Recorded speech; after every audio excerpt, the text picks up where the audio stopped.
vu le condensé de l'actualité culturelle de la semaine sur votre chaîne YouTube Culture Master. Le Cameroun ne rentrera pas bredouille du FESPACO 2019, ça c'est sûr. Hier vendredi, dans le cadre de la remise des prix spéciaux, le film Miraculous Weapons du Camerounais Jean-Pierre Bekolo a remporté le prix Ousmane Sembène.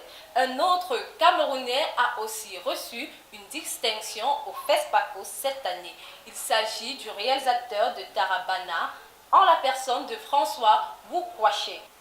Le cinéaste a été élevé au grade de chevalier de l'Ordre du Mérite des Arts, des Lettres et de la Communication. Le cinquantenaire du Festival panafricain du cinéma et de la télévision de Ouagadougou s'achève ce 2 mars. La première édition des rencontres africaines du film d'animation en abrégé RAFA se referme ce samedi du côté du Burkina Faso.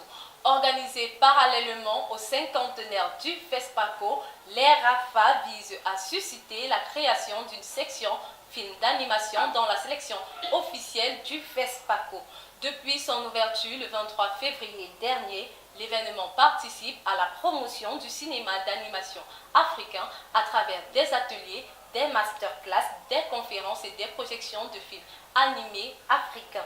Les rencontres africaines du film d'animation est une initiative organisée par le collectif Génération Créative en collaboration avec l'association burkinabé du cinéma d'animation et le FESPACO. Restons dans le registre des films d'animation pour parler de Minga et la cuillère cassée de Clyde Edou.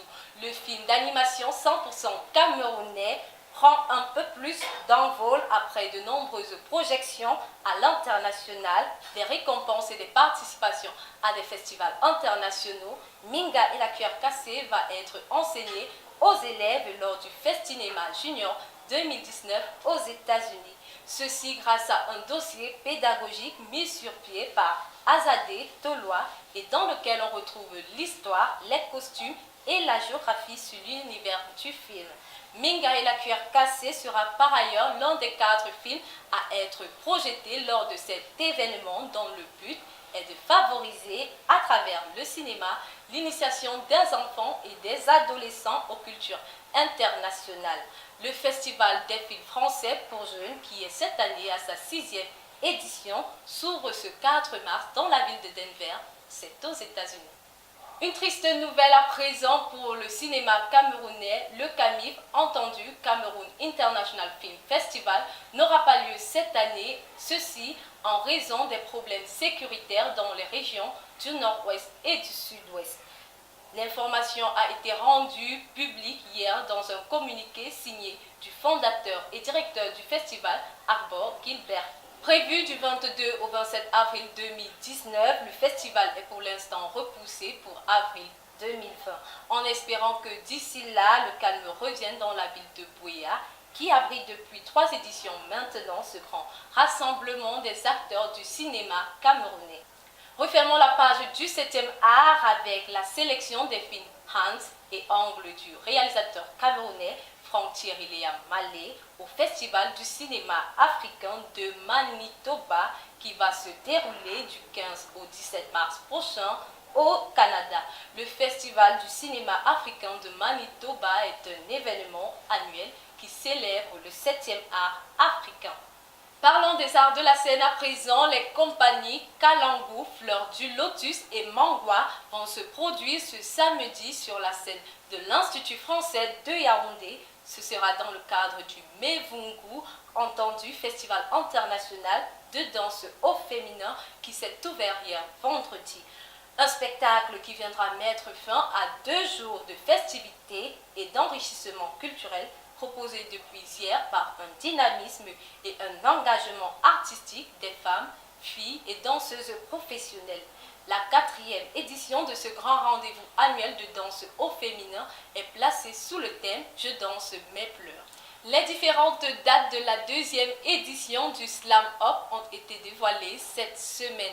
Petite nouveauté, cette année, la caravane va faire un arrêt dans la ville de Bangoulap, c'est dans la région de l'Ouest Cameroun, du 11 au 13 avril 2019.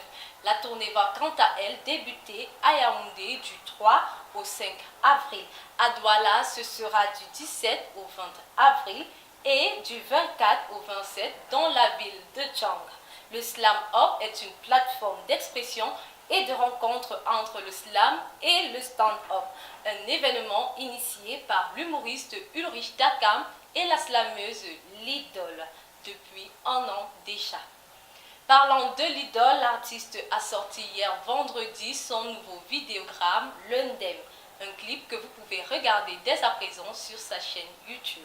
De la littérature avec la 4e édition de Lire à Douala qui aura lieu du 4 au 7 mars prochain dans la cité économique sous le thème « Le livre, un talisman pour l'éducation ».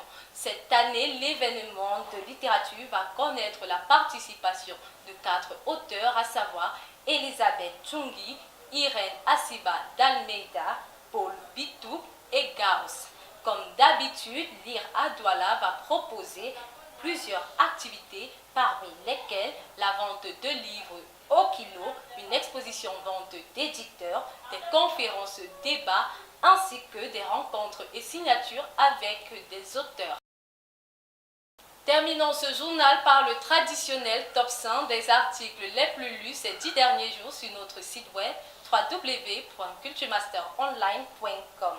En première place, nous retrouvons la liste des nominés de l'acte 12 des Canals d'Or.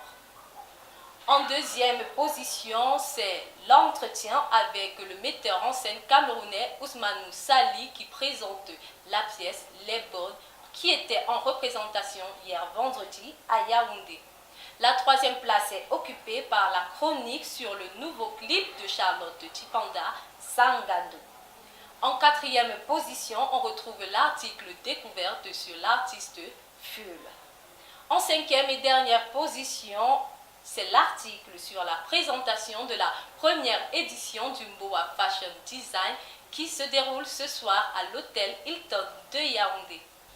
À la semaine prochaine, surtout n'oubliez pas de vous abonner sur notre chaîne YouTube et continuez de nous suivre sur nos plateformes Facebook, Twitter et Instagram.